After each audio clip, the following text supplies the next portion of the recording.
अस्सलामुअलैकुम, मैं हुमारी अली। आप देख रहे हैं मेरा चैनल। गुल प्लाजा को कब्रिस्तान बनाने वालों के गिर्द इस वक्त घेरा तंग हो चुका है। आखिरी लम्हात की खौफनाक फुटेजेस इस वक्त सामने आना शुरू हो चुकी हैं। जो ड्रामेबाजियाँ चल रही थी, जो कहानियाँ सुन रहे थे हम कि आग लग गई, और आग ऐसी थी जो कि पूरे पाकिस्तान में पहली बार शायद ऐसी आग थी जो 5 मिनट में पूरे प्लाजा को खा जाती है। तो अब इस आग लगने या फिर आग लगाने की क्या स्टोरी है, एक्सपोज होना शुरू हो गई है। एहतसाब होगा, उनका भी एहतसाब होगा जो ड्रामेबाजियाँ कर रहे हैं, और उनका भी एहतसाब होगा जिन्होंने ये सारी की सारी ड्रामेबाजियाँ की हैं। अब गवाह भी मौजूद हैं। गुल प्लाजा आतिशदगी का वाक़या जिसमें एनी शाहिदीन भी सामने आना शुरू हो गए हैं। एक मासूम सा बच्चा जिसने दिल दहला देने वाला बयान दिया है, स्टोरी सुनाई है, जिससे आपके रोंगटे खड़े हो जाएंगे। आग लगने से पहले कौन प्लाजा में एंटर होता है और फिर बाहर निकलने वाला आखिरी बंदा कौन है, बड़ी चीज़ें इस वक्त सामने आ रही हैं, जहाँ पर CCTV फुटेज का DVR भी मिल चुका है। तो रिक्वेस्ट है वीडियो को आखिर तक देखें, चैनल को सब्सक्राइब करें, हमें इसकी बहुत बहुत ज़्यादा ज़रूरत है।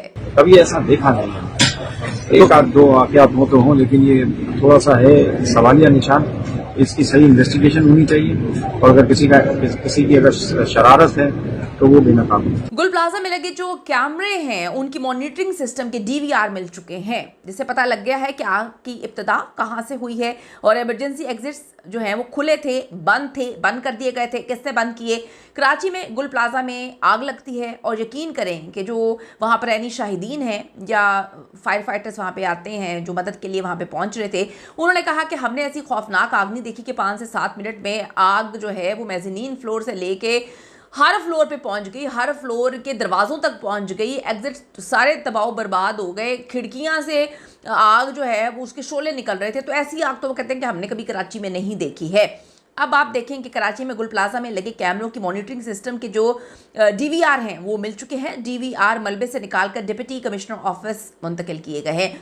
सबसे पहले तो मैं ये इल्तिजा करती हूँ हुकूमत वक्त से कि ठीक है, जहाँ पर जिसने भी जो कोताही की वो तो साइड पे रखें, लेकिन वज़ीर आज़म साहब से अपील करते हैं कि एक शफाफ इन्वेस्टिगेशन और JIT बननी चाहिए जो बिल्कुल सही अंदाज में इस सारे के सारे मामले की तहकीकात करे। अब DVR से गुल प्लाजा के कैमरों की रिकॉर्डिंग का जायज़ा लिया जाएगा। तमाम डिजिटल वीडियो रिकॉर्ड्स को जो है वो तहकीकात के लिए महफूज किया गया है। DVR की फुटेज से आग की इब्तिदा बड़ी इजीली पता चल जाएगा कहाँ से शुरू हुई है, और ये भी वाज़ेह हो जाएगा कि इमरजेंसी जो एग्जिट्स थे वो खुले हुए थे, बंद थे या बंद कर दिए गए थे। फुटेज के ज़रिए इमारत में आखिरी बार कौन दाखिल हुआ था, आखिरी बार निकला कौन था, उनकी निशानदही भी बड़े इजीली मुमकिन है। तो गुल प्लाजा में सर्च ऑपरेशन आज भी जारी है। जो कुछ फुटेजेस देखी हैं, जो कुछ रिकॉर्डिंग्स देखी हैं, मैं तो एक इंसान होने के नाते यकीन करें बस हो गई है। इतनी खौफनाक, आपके अपने बिल्कुल सही सलामत प्लाजा जाते हैं शॉपिंग करने, एक मॉल जाते हैं, सैकड़ों लोग मुख्तलिफ मॉल्स में जाते हैं, वहाँ पे शॉपिंग करने जा रहे हैं। वहाँ पर अब तसलों में हड्डियाँ, दांत, बाकियात भी छोड़ें, कोई जिस्म का हिस्सा गोश्त पोश्त तो है ही नहीं ना। अब जो मिल रहा है तसलों से उठा रहे हैं, इंसान राख का ढेर बन गया, सिर्फ हड्डियाँ हाथ में हैं। आप मुझे बताएं, कराची के लोग क्या ये डिज़र्व करते हैं? पूरे पाकिस्तान के लोग क्या ये डिज़र्व करते हैं? दुनिया चांद पे पहुंच गई है और हम जो है साजिशों का शिकार हो रहे हैं। अंदर से ही, अंदर के लोग ही जो हैं एक दूसरे के। अब कल फैसल एदी साहब ने जो इतना बड़ा क्लेम किया है, क्या गलत क्लेम किया है कि यहाँ पे तो भाई इतनी मंजिलें बढ़ना शुरू हो गई थी, जो बिल्डर माफिया है इनको कटहरे में लाया जाए। तो क्या कोई भी इंसान, कोई आम पाकिस्तान का शहरी भी इस तरह की मौत डिज़र्व करता है कि जहाँ पर आपके अपनों को आपका जनाजा तक पढ़ाने का मौका ना मिले, आखिरी बार देखने तक का मौका नहीं मिले, कि घर से आप बिल्कुल सही सलामत गए हैं, आपको आखिर में हड्डियाँ मिल रही हैं। हड्डियाँ भी नहीं पता, आपको ये भी नहीं पता कि हड्डियाँ जो हैं ये किसकी हड्डियाँ हैं, ये हड्डियाँ कहाँ से आई हैं। कब्रिस्तान बना दिया आपने गुल प्लाजा को। तो कटहरे में लाना चाहिए भाई जिसने ये सब कुछ किया है। गुल प्लाजा में सर्च ऑपरेशन आज भी जारी है।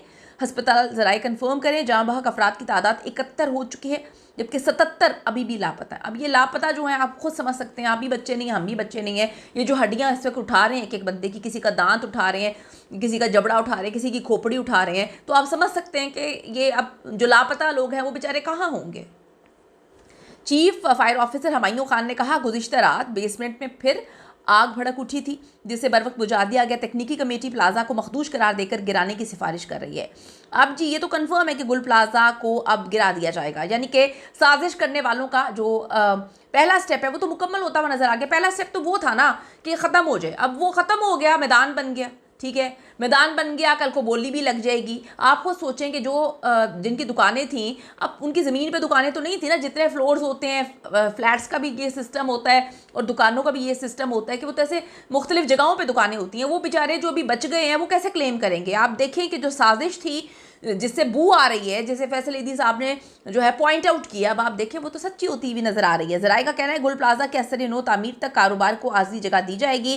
सिंध हुकूमत ने गुल प्लाजा मुतासरीन की आर्जी कारोबार के लिए 3 जगहें मुंतखब की हैं। यार पहले तो तुम लोगों ने कुछ किया नहीं, मतलब अब तुम ढकोसलेबाजी ड्रामेबाजी कर रहे हो पूरी दुनिया को दिखाने के लिए, पूरे पाकिस्तान को दिखाने के लिए। आप रेस्क्यू वो आग तो बुझा नहीं सके। ठीक है, मतलब अब आप मैं क्या कहूँ, यानी दुकानदारों को शिफ्ट किया जा रहा है, उसके बाद गुल प्लाजा वापसी होती है या नहीं, ये तो अलग सवाल है, तो अलग कहानी है।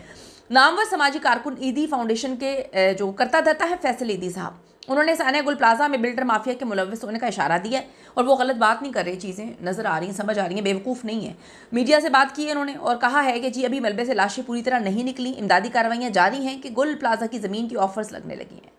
उनका कहना था कि मुझे रेस्क्यू का काम करते हुए 50 साल हो गए हैं भाई, इतनी जल्दी किसी इमारत का स्ट्रक्चर मैंने तबाह होते हुए गिरते हुए नहीं देखा। 5 घंटे के अंदर यानी शाहिदी ने बताया था कि मुख्तलिफ जगह से स्ट्रक्चर गिरना शुरू हो गया था। तो ये क्या मामला है? ये कौन सी ऐसी आग लग गई थी, अंदर कौन सी ऐसी चीज़ें पड़ी हुई थी, मतलब क्या कोई आतिश गिर मादा पड़ा हुआ था पूरी की पूरी पूरे प्लाजा में कि वो बस भाई इतनी आग लग गई? बेवकूफ़ किसको बना रहे हैं? वो कहते हैं, उन्होंने मुख्तलिफ जगहों का हवाला दिया है, 5-5 दिन मुसलसल आग लगी रहती है, लेकिन वो कहते हैं कि जी पिलर्स और इमारत का स्ट्रक्चर हमेशा महफूज रहता है। गुल प्लाजा के स्ट्रक्चर की तबाही सवालिया निशान है। वो कहते हैं जिसकी तहकीकात हर हाल में होनी चाहिए। इस सवाल पर अगर इसके पीछे किसी का भी हाथ है तो क्या सबब हो सकता है, उन्होंने जवाब दिया कि गुल प्लाजा की इमारत 3-4 मंजिला थी, अब 12-13 मंजिला बनाने की इजाज़त मिल गई। आप समझदार हैं, फ़ायदा ही फ़ायदा है। सोशल मीडिया पे बाज़ हल्के ये दावा करते हुए नज़र आ रहे हैं कि अगर मुमकिन तौर पर शॉर्ट सर्किट की वजह से आग लगी होती तो अलग कहानी है, लेकिन कुछ लोग इसे जानबूझ के आग लगाई गई करार दे रहे हैं। पीटीआई रहनुमा हलीम आदिल शेख के अकाउंट से शेयर की गई एक वीडियो में मुबैना तौर पर मुतासरा खातून दुकानदार ने बताया कि उनकी गुल प्लाजा में गारमेंट्स की दुकान थी, आग लगी तो उनकी नाक से खून बहना शुरू हो गया, जिससे उन्होंने शुबा जाहिर किया कि जिस कदर तेज़ी से आग फैली, यूँ लग रहा है किसी ने केमिकल के जरिए जो है वो आग लगाई है।